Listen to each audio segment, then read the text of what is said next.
Degree এর সমান হয় তখন তাকে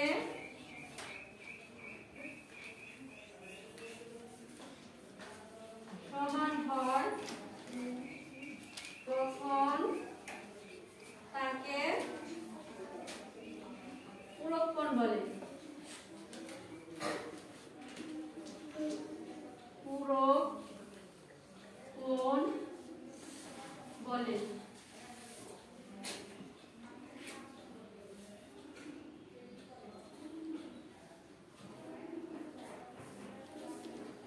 বুঝা গেছে পূরক কোণ কাকে বলে?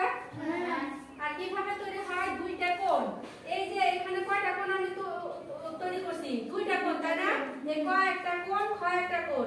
এই দুই কোণ মিলে আমার 90 ডিগ্রি হইছে। কত ডিগ্রি হইছে? 90 ডিগ্রি হইছে। আর এই 90 ডিগ্রি